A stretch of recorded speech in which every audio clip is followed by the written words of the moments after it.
Olivia Krueger, and I am a psychology undergrad at Concordia University. I'm here today with Angela, who is a licensed professional counselor for the North Shore Center. Today we're going to be introducing a new series for our videos, which is anxiety. We're going to look at a couple of different statistics at first and see what Angela's input is about them, and then we'll go into a couple questions. So for the first statistic I found here, anxiety disorders are one of the most common disorders in the U.S., affecting almost 40 million adults ages 18 and up, which is roughly 18.1% of the population. These are highly treatable disorders. However, only 36% of individuals actually seek treatment, which is pretty surprising to me. So what do you have to say about these? Yeah, that's pretty on target with the statistics that I have as well. Anxiety disorders are a very, very common disorder. Specifically, actually, recent research that I've done, specifically in wealthier countries. So, like U.S., we are a wealthier country. It is one of the most prevalent disorders that we treat. Okay. Do you think there's a specific reason for the anxiety being more prevalent in a wealthy country? Well, from the research, a lot of low-income countries are more focused on getting food and getting water, and when it's a reason like that, it wouldn't be considered a diagnosed disorder because that anxiety is needed for them to survive. In wealthier countries, because that's abundant in countries that are wealthier, that our anxiety tends to then become internalized. Okay. And so we're worried about, our tests or the bills or losing a job, and some of those things are very legitimate, but unfortunately it can become more excessive. Okay. All right. So what do you think are some of the symptoms that are associated with anxiety? Well, there's two levels of symptoms. There's physical symptoms, so that's your increased heart rate. You might be sweating, nauseous, you get headaches when you're anxious. And then there are cognitive symptoms, which is racing thoughts, an overestimation of or prediction of a negative event happening.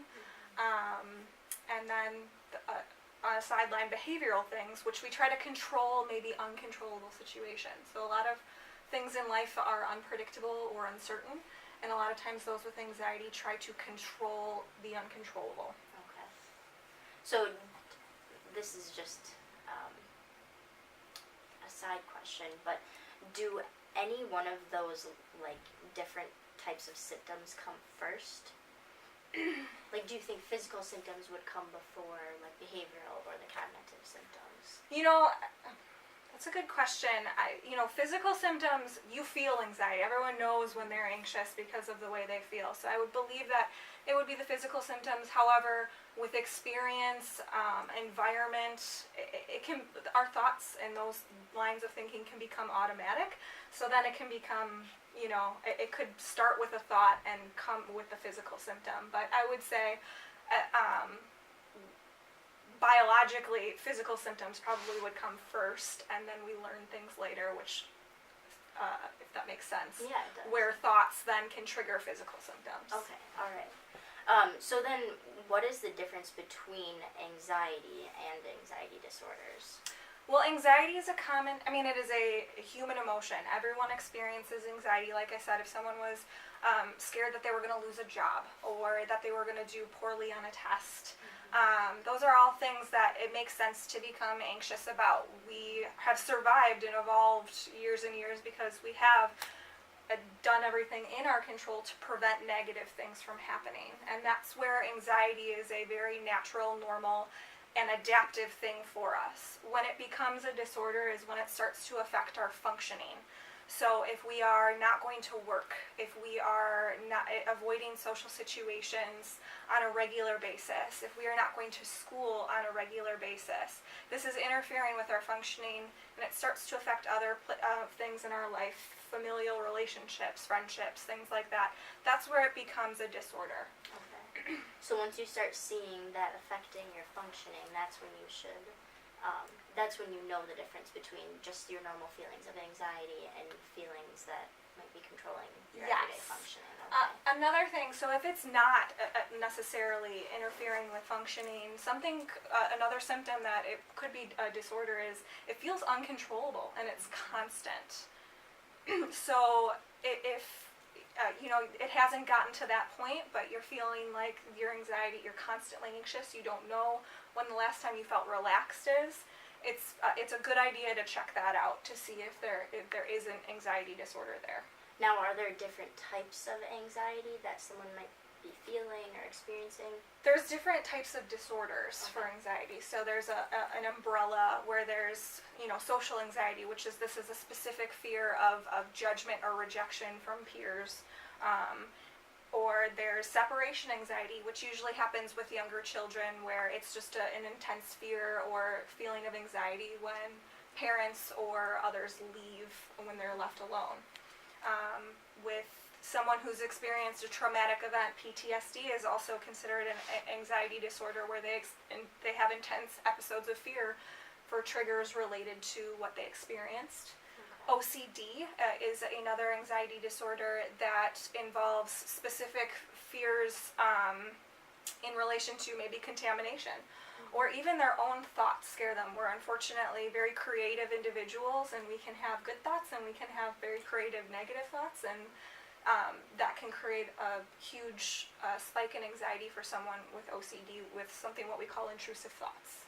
And then they feel like they have to control it or undo it or make it feel better, which is the compulsion side. So that's another anxiety disorder that is common that I treat. And many more. Some disorders, personality disorders like narcissism and borderline. Anxiety is a huge part or a very common symptom within those personality disorders as well. Okay. It's very interesting. Now, I know you had mentioned that more wealthy countries experience more anxiety compared to those that, like less wealthy countries. Now, is there a specific population that is affected by anxiety? Like a specific group of individuals? The most common or the most frequent is in teenagers and young adults. Specifically, there's a lot of research for millennials as being the most anxious population. And then when it comes to men and women, there is a statistic that say women might be a little bit more affected by that. However, that's controversial in saying that maybe that men aren't represented within those statistics. Do you know why millennials or teenagers might be seen as a more anxious population? I believe it's because they feel a lot of pressure. That there's a lot of different things that come with that, but technology is a big one, where information is so available to you, and unfortunately that information is usually, when people are giving information on technology, is the best of you. And so if you're comparing yourself to that, or it's an easy distraction. So if we are not wanting to do our homework, or we're not wanting to deal with our problems, technology is a really easy escape. But what happens is then we are not facing the triggers, we're not dealing with the triggers, so unfortunately the anxiety can kind of run away with us. Okay, all right. So then the last question that we have here is, what if the symptoms of symptoms of anxiety do not go treated, or if they're unnoticed? Unfortunately, then those functioning, those levels of functioning that I was talking about earlier, they suffer. They might not live, or they live suffering and could potentially have some depression symptoms. When we don't face anxieties or triggers or avoid those things, we make our world really small, which can then lead into depressive symptoms. You may not be able to hold a job. You may not be, graduate from high school. And all of these things that we fear tend to become more of a reality when we are not facing these everyday triggers that we have. Right, kind of just running away from them and not wanting to deal with them. Okay. All right, for the next video, I will be talking a little bit more about like the treatment options that someone can look through. And Angela can give us a couple of examples, hopefully, that can help any viewers with trying to notice these symptoms in an individual, and then leading to how those symptoms can be treated to better their lives. Yes. If you have any questions, obviously you can contact us just by email or give us a call. And if you have any other suggestions on the series videos, just let us know.